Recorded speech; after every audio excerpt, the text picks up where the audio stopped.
Coming up next on Passion Struck. I think a lot of us get myopic vision around what we're doing right now, what we want to accomplish, our to-do list or our current goals. It's good to be goal oriented, but if we're so focused on that, we lose sight of things that might be in the periphery that might help us make greater progress toward our goals, but also opportunities that we might not have never even thought about. Like for me, becoming a public speaker or later writing a book was something that I wasn't planning to do. First is kind of stepping back and reflecting regularly, remember what my highest goals are, and think about what are some ways that I could pursue those highest level goals. How can I get better at that? So rather than get lost in like mid-level goals or low-level tasks, thinking about, again, every once in a while, what do I care most about and how can I get better at that?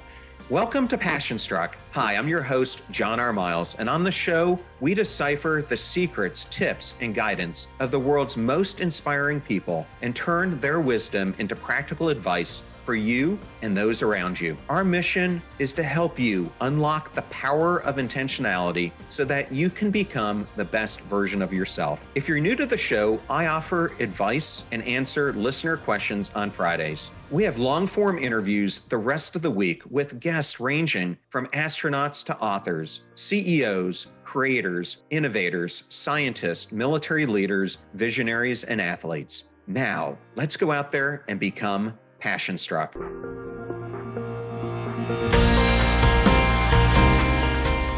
I am so excited today to welcome Eduardo Briceño to Passion Struck. Welcome, Eduardo. Hey, John. Great to be here. Well, today we're going to be discussing your incredible brand new book, Performance Paradox, Turning the Power of Mindset into Action. Congratulations on its release. Thank you so much. Congratulations to you and your upcoming book. Well, thank you very much for that. I think we both know, especially in the world today, how much it takes to get one of these books out in the world. So that's why I always try to do my best to read the books for the people who come on this show, because I hope people will read my book as well. Yeah, and I appreciate that about you. I've noticed that in your podcast, and it makes the conversation so much richer. So thanks for doing that. I worked really hard on this book for 3 years, and it's a fun stage now when you can share it with readers and just put it out in the world. I completely agree. Well, Eduardo, I wanted to start by going back to a bit of your origin story and reflecting on your own journey from pursuing degrees in chemical engineering and finance, then transitioning into roles in investment banking and venture capital. You seemed to have it all together. You seem to be going exactly where many people would dream to go in their careers. However, beneath the surface, you shared a feeling, a sense of emptiness, stress, and inauthenticity. And it's funny because my daughter is currently a sophomore at the engineering school at the University of Florida studying chemical engineering. And I wanted to ask, what advice, given what you went through, would you offer to young individuals or listeners like her who are chasing conventional success, but maybe risking their well-being and authenticity in the process? Yeah, so like you're saying, I was working in venture capital at the time, and I wasn't aware of any real issue. I just thought this is what life is like, and this is what I'm supposed to be doing. I'm supposed to be getting good grades and going to university and getting a high-paying job. And I was working at night in venture capital, a little bit late in the office. And for some reason, I did something that I had never done before and I have never done since, which is I started feeling angry and I started taking it out on the keyboard. I was just typing and I started typing hard and just like hitting the keyboard a little bit as I was doing my work. And my thumb started to hurt, which I felt a little silly that I injured myself. I finished my work for the night. I went home. And the next day, my forearm was flaring, which was fine. I thought, okay, I need to just let it be for a couple of days. But it kept getting worse. And so I went to the doctor and they educated me on what a repetitive strain injury was. And this was an orthopedist. And I started doing physical therapy for twice a week. And I didn't think twice about it. I just went to them and did whatever they told me to do so that I would heal. I realize now that I used to see doctors as car mechanics. Like I can abuse my body, I go to the doctor, they tell me what to do and they fix me. But the problem here was that I didn't start getting better and I was fine because I've always been very persistent, resilient. So I was like, I'll do whatever it takes. Just tell me what else to do. But the doctor said, here's the bad news is that I really don't know what you have. So you should go to this orthopedic surgeon. So I went to the orthopedic surgeon and she evaluated him and she said, a lot of orthopedic surgeons will tell you that you have carpal tunnel syndrome and they would operate on you. I can tell you for 100% sure that you don't have carpal tunnel syndrome, but I don't know what you have. I'm sorry. And so then I started freaking out because I was like, what's going on? I was getting worse. In the process, I learned about ergonomics. So I started setting up my office in an ergonomic way. I started using speech recognition software, which I ended up using for 3 years, so to spare my hands. And in the training for the speech recognition software, I met some people who had my same condition, who had gotten so deteriorated that they couldn't use their hands for more than 10 minutes a day.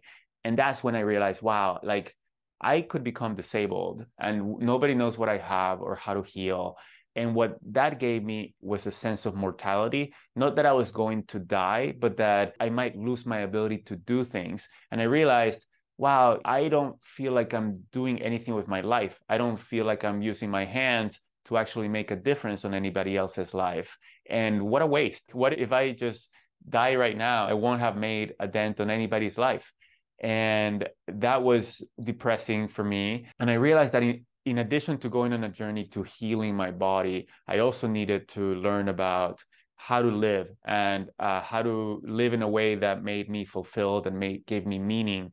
And I realized that I needed to change my life. So I did. But now I feel like at the time I was in my late 20s and I thought, this is the worst thing that could be happening to me right now. Like you said, I was in Silicon Valley in a beautiful office with a mahogany desk and like meeting with these entrepreneurs every day who were creating new technologies. And so many people would want to be in that situation. And yet now all of a sudden I was in this crisis and I thought it was a really bad thing that was happening to me. But now I realized looking back, that kind of tempest that I went through was such a blessing because it led me to a journey of learning about health, learning about how to live intentionally, to the theme of your podcast, that now I'm in such a better place spiritually in my life and also health-wise. For young people, I'm not sure what I would advise because I did go through a big awakening through a personal experience that led me to a much bigger place. And I wonder if I had taken a path where I was following more of my passion from the beginning, where would I have landed? Would I have known that lesson so deeply? I don't know. So unfortunately, to answer your question, one amazing thing that happened from that experience is that I clarified what was important to me. And I created a one-page that I call my life foci, which is what I care most about in my life and what I pursue, everything that I do in my life, why do I do it? And I guess that's one thing that I would advise or suggest for anybody to do of any age is to just reflect on what is most important to you, put it up in one piece of paper, and how are you doing with regards to that? And what is one area that you want to more intentionally work on to develop more on the things that you do care about?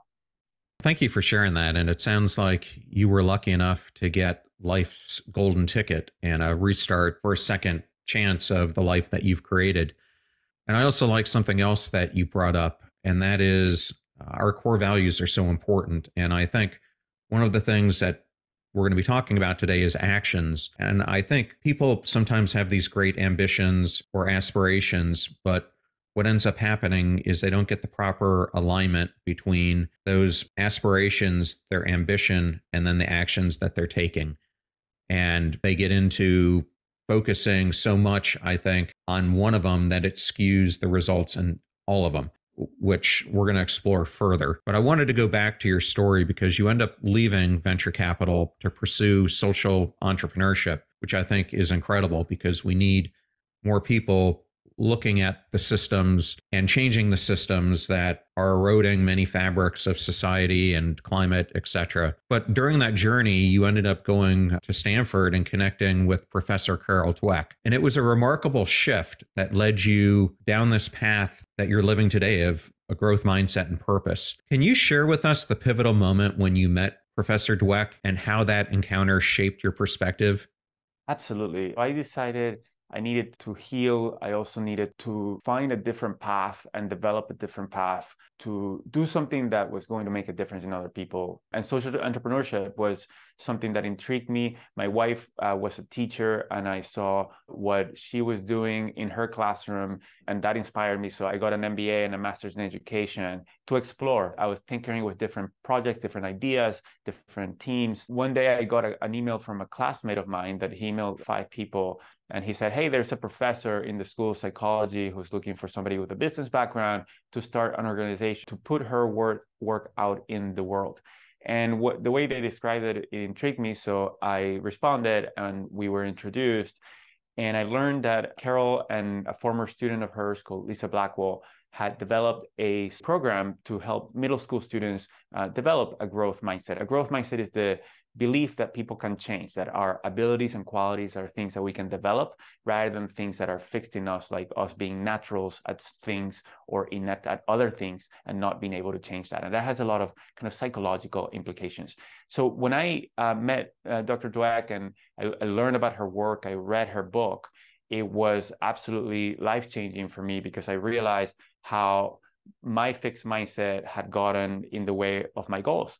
For people who sometimes do well in school without effort, and school came relatively easy for me, especially like the quantitative topics, not the topics involving words.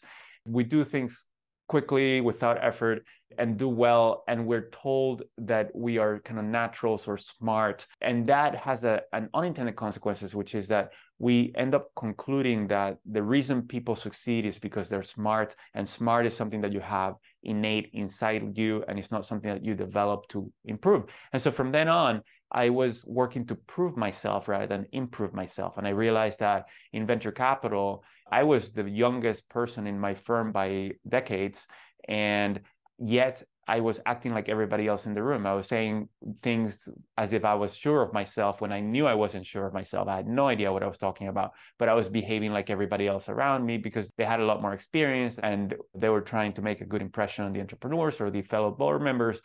And that was creating a lot of stress for me. And I had a lot of realizations about why did I have all this stress? It was part meaning, it was part this faking, right? This constant pretending to know. And so my beliefs about myself had gotten in the way of my goals, was transformational for me. And I therefore wanted to partner with Dr. Dweck to bring the same insights and strategies to the rest of the world. So that's why we co-founded Mindset Works, which was an organization that helps schools foster a growth mindset culture. And that's the work that I've been doing ever since. For the last 16 years now, I'm more a public speaker for large companies that want to foster a culture of learning. Professor Dweck coined growth mindset decades ago, and so many people are familiar with it. But what are the common misunderstandings about a growth mindset? Growth mindset is something that is easy to distort. Even people who have read Carol Dweck's book or have done work on growth mindset for several years, often I start my keynotes or my workshops by asking people in my own words, what does growth mindset mean? If the listener here has a view of what a growth mindset is, I invite you to think about what does growth mindset mean to you? And what we often hear is it means working hard or persevering. Being open-minded is probably the number one answer. And a growth mindset is none of those things. A growth mindset is a perspective about the nature of humans, is specifically the perspective that humans can change, that we can change, and that other people can change. The reason that's important is that what the research has shown is that this belief that we can change and develop ourselves is really critical for the behaviors to take place. The behaviors like asking questions, experimenting and examining our mistakes and being honest with ourselves about what we can improve. Persevering, because when we fail, it doesn't mean that we are inept. It means that it's an opportunity for us to learn something from the failure. What a growth mindset is really important to be clear on in order to be able to develop it.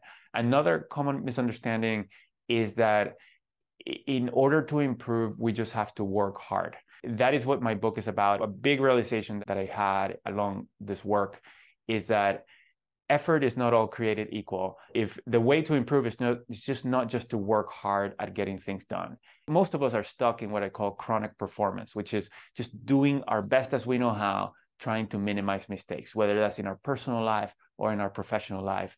And the reality is that leads to improvement while we are novices, while we are just starting out on a path, because we're so bad that we don't have the skills yet, that just trying to do the activity, we get better at it. But then we stagnate once we become proficient. And there's a lot of research on that in different fields. Because we're working hard, but we're not getting substantially better, we end up concluding that we can't get further ahead. We can't continue to develop our skills. That's a fixed mindset.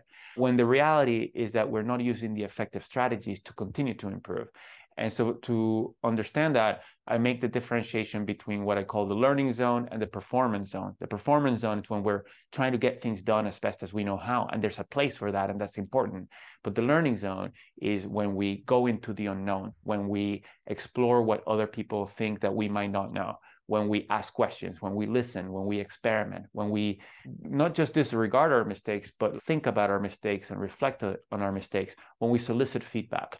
Those are things that are not just about getting things done, and they're the things that lead us to improve, whether professionally or personally. Yeah, I love that answer. That whole concept of the learning zone and the performance zone goes all the way back to your TED Talk that you gave, which is how I first heard about you years ago. And your TED Talk was titled How to Get Better at the Things You Care About. And it's incredible. It's been viewed now 9 million times. And before we step further into the book, I wanted to ask you, how did you discover this passion that you had for speaking? And then how did you learn to perfect the art of speaking? It's really interesting. I would have never thought that I would like public speaking or that I would be good at it. I grew up an extreme introvert. I would get very nervous speaking one-on-one with anybody else, whether it was a peer or an adult or anybody else. I still love solitude. I love reflection. I love mindfulness. So I value introversion skills, and I continue to work to develop them and to even get better and deeper at them. But I have also learned that I can also develop my extroversion skills, and I have come to really enjoy being with people and asking questions and getting into conversations where we self-disclose and we learn more about each other and we explore. And it's interesting because both of us care so much about being intentional, right? And being clear about what we care about. And at the same time, I have ended up doing things that I wasn't intentional about. I wasn't intentional about becoming a public speaker. I was intentional about doing something that had meaning, and I became passionate about fostering a learning-oriented world. In doing that work of fostering a learning-oriented world, I started doing workshops. This happened because we had trainers, we had teachers who were experienced teachers and trainers and facilitators who did this work. And once we had a school district that needed somebody and we didn't have anybody else, and I said, I'll fly to Philadelphia and I'll do this. I did it because they needed it. And it was a big failure. That first time I did it, I just spoke too much. I didn't facilitate. I was just lecturing and it didn't go well. That was the first time I did this. And I started doing more of it, and I learned a lot from the experience. The real time where I started becoming a public speaker was I had a board member that said, hey, we're trying to evangelize growth mindset, let people know what a growth mindset is. At the time, nobody had heard of growth mindset before. And she said, in order to do this, you're the CEO of the organization. People need to know who you are. Like, you live in Silicon Valley. Nobody in the edtech world knows who you are. You need to go out there. You need to network as part of championing growth mindset. I responded, I said, Ellen, I agree with you, but we have too much to do, and I have too much to do in the office. I don't have time to go networking. But when I do, I will keep that in my radar. And I do want to find opportunities to go out and start getting to develop relationships and have people know who I am. And a couple months later, Carol Dweck was asked to do a TEDx talk, and she couldn't do it. So then I thought, okay, a TEDx talk is something that could be viewed by a lot of people. It could help us spread the message. It could also do what Ellen advised. I did the TEDx talk instead of Carol. Carol helped me prepare, as well as other colleagues. I practiced so much. It was a 10-minute TEDx talk.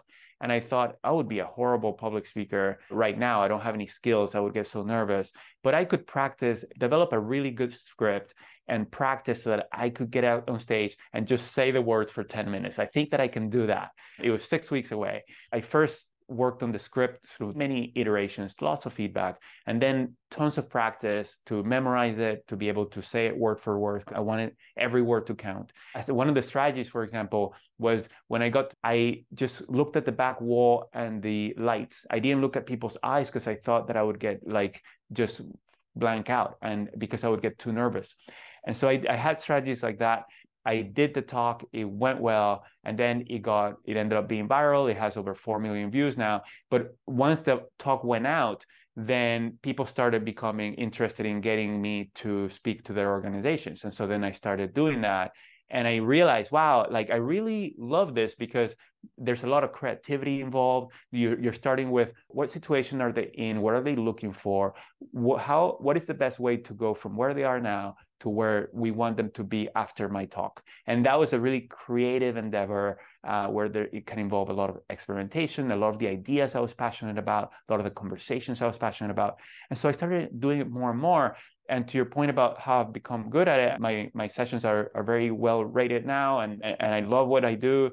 And it's through always tinkering. Like right now, at this point, I know a lot of things that work really well, but I'm usually tinkering and adding something different, changing something that I think will work specifically well for this particular group of people that I am speaking with. I think about what do these people need and what might be something that maybe I have never done before that might work well for them. I put that in, and most of the time it works well because I have gotten good sense, good intuitions, because now I'm an expert at what I do at this point.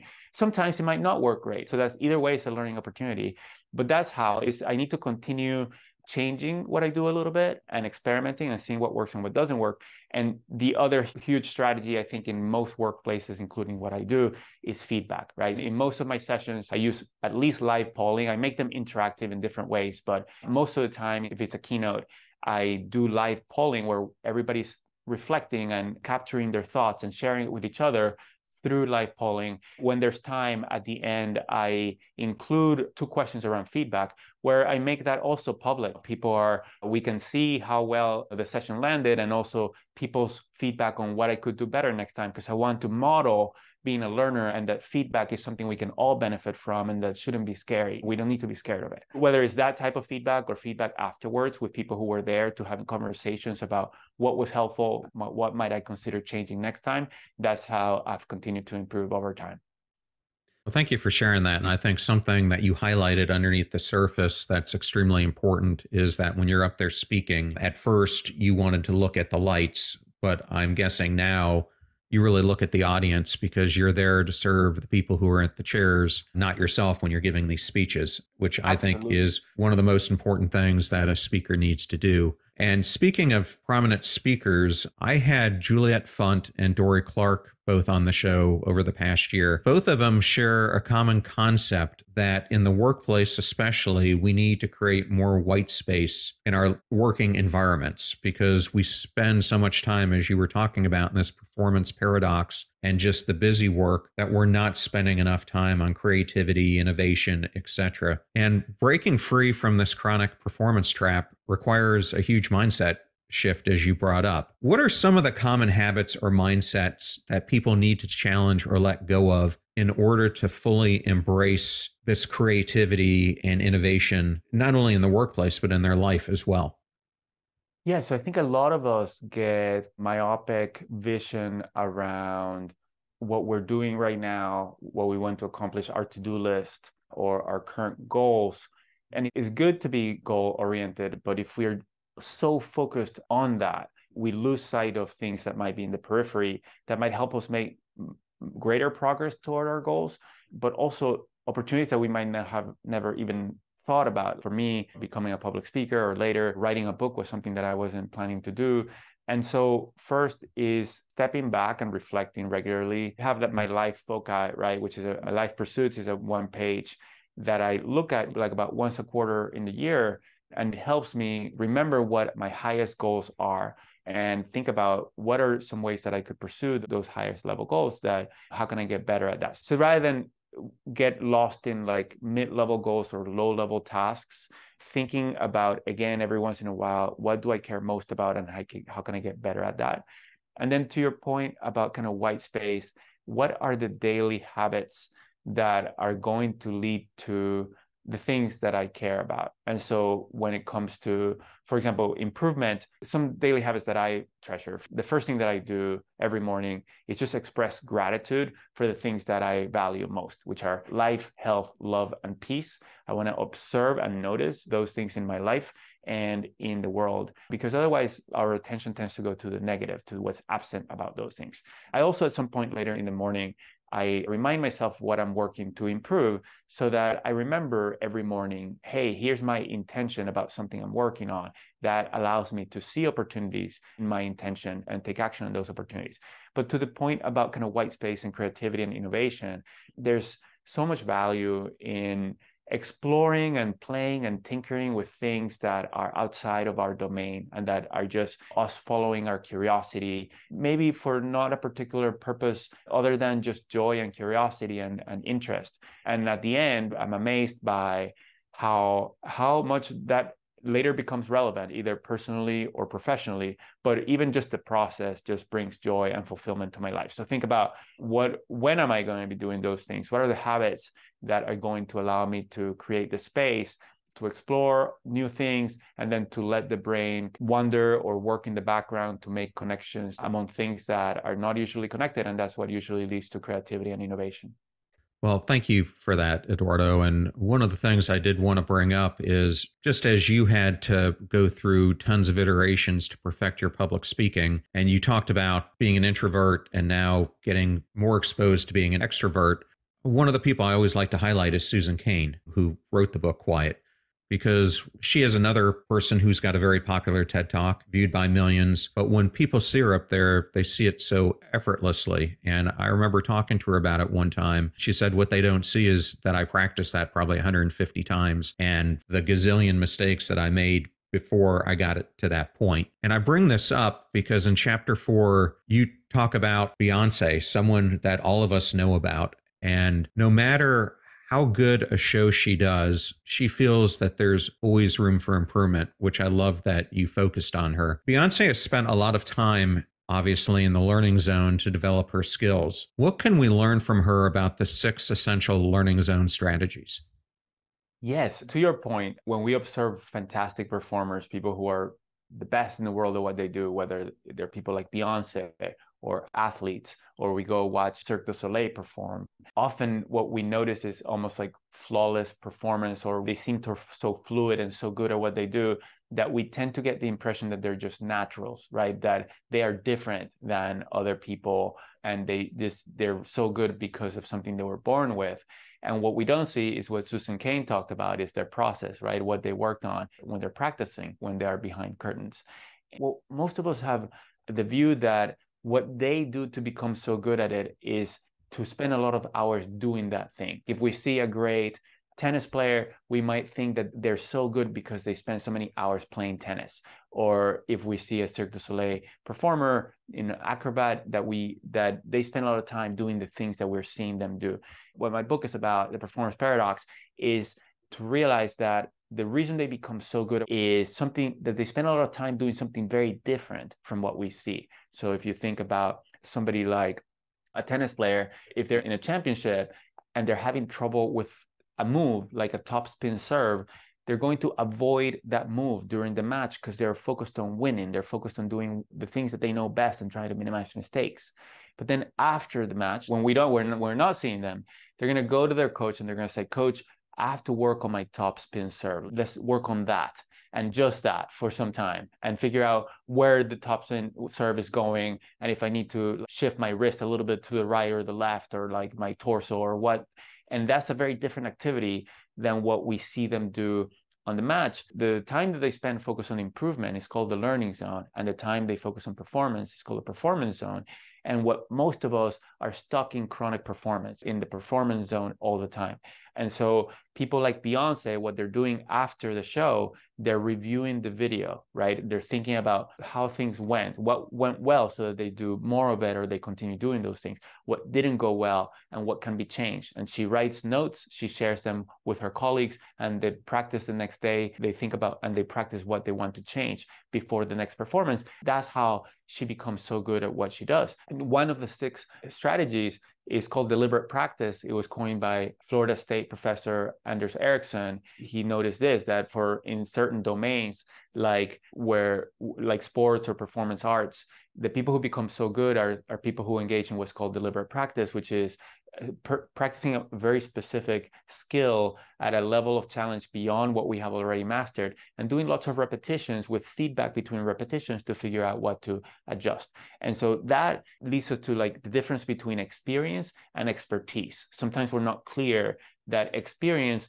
is having done an activity a lot, say a lot of years. Expertise is how good you are at it. And these are 2 different things. There's research that shows that a lot of people with a lot of experience don't have a lot of expertise. Sometimes expertise goes down over time as experience goes up if people are just performing and not engaging in the learning zone along the way. How to experiment is another of the strategies. Often people design the experiments, or the experiments end up getting too performance oriented. So for example, there's a company, General Mills, that I talk about in the chapter, that was very excited about a new type of yogurt.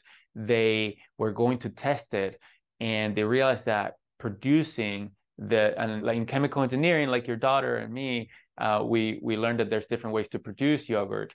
And in this particular case, they could only produce kind of large quantities of yogurt. So small quantities or large quantities would be about the same cost. And so they reasoned, well, if we just produce a large quantity for about the same cost, we can just test it in more stores.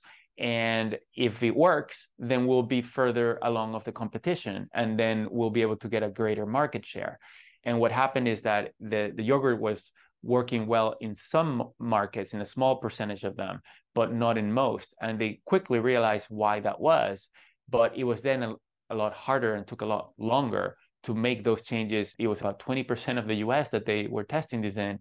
And as a result of that, the retailers lost interest in the yogurt because it was taking valuable shelf space, and they were losing revenues from that. So they had to discontinue the product because they made their experiment too performance oriented. They've lost sight of the fact that the main thing that they wanted to be focused on was on learning whether it works, how it works, and how to make it better before scaling it. And that happens to us a lot of times, that we lose sight of kind of the intention to learn, and we make our goals too performance oriented, and we end up not performing as a result of that. Yeah, I think another great example, and you might know him, is I had Jeremy Utley on the podcast, and he teaches at your design school at Stanford. And he was talking about idea flow, and he brought up the Taco Bell example, and how when we see new products coming out from Taco Bell, what we haven't seen is that each one has probably gone through 1,000 to 2,000 iterations of testing and learning before they ever even introduce it into the marketplace, which I think is another key example of, similar to the General Mills concept, that you really need to learn.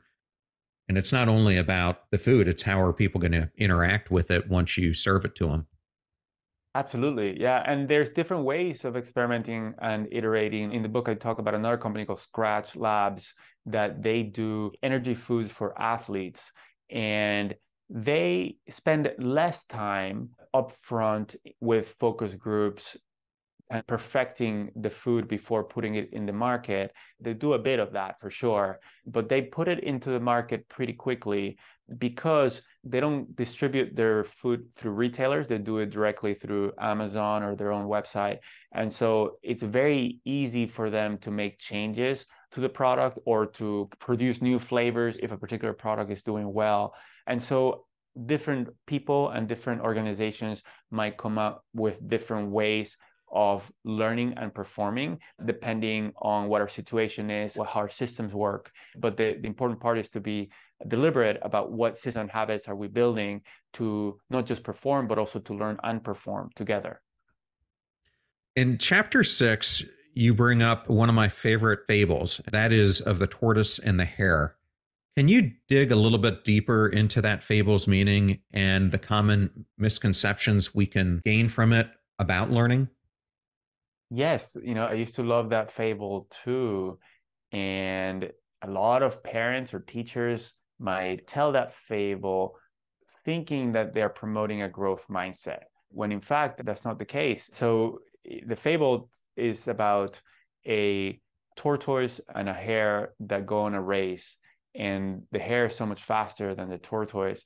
The hare stops to take a nap at some point. They're very confident, overconfident, cocky, and the tortoise perseveres and is working the whole way and gets past the hare and wins the race. It has a nice message of perseverance and the value of dedication, but it is not a story about growth mindset, because nobody in the story gets better, right? The tortoise doesn't get faster. It's not a message that says that people can change, which is what a growth mindset is, right? A growth mindset means that we can develop our abilities and our qualities. Nobody develops their abilities and qualities. Nobody's trying to develop their abilities and qualities. And in fact, it can reinforce the ideas of a fixed mindset, right? That only people with low abilities need to work hard, and the people who are naturally talented just need to not get too cocky. So those are the types of, chapter 6 is about misconceptions about growth mindset and learning, and how we can become clearer so that we can become more effective at it and more effective at promoting it. And that's one example of something that we do with our best intentions, but it actually sends a different message that we intend. Thank you for sharing that. One of the things that really comes across throughout the book is the importance of curiosity and the significance that it plays in your approach. And I've written a couple articles / episodes on the importance of adult play, because I think so often we don't put ourselves in those situations that would ignite our natural curiosity. How can individuals reignite their childhood curiosity, particularly in the context of work, and why is that so important from a personal and professional development standpoint? Yeah, curiosity just adds so much to my life and to everybody's life when we can reconnect with it. And it's something that I had disconnected with, and I think I disconnected with in school. Like when I think about what was the most impactful lesson that I learned in school, what was the most impactful way that school affected me? In school, I learned that learning is irrelevant, is boring, is useless, because I was learning things that I wasn't interested in, I didn't relate to, and I didn't think I would ever use. And I haven't used a lot of the things that I learned in school. And one thing that I didn't learn is how to learn and how to be curious and how to pursue things that I was interested in, instead of the things that the teacher was teaching me, or that was in the standards, or historical facts, or people that I couldn't relate to. And so I think one step is to start to see how, before we got to school, I think this is true of everybody, we were so curious and playful and experimenting and going beyond and asking questions. And there's a lot of research that shows that kids ask a ton of questions until they start getting to school. And so we start associating learning with something that's boring or irrelevant, or something that you only do in school. And then from then on, we stop being lifelong learners and experience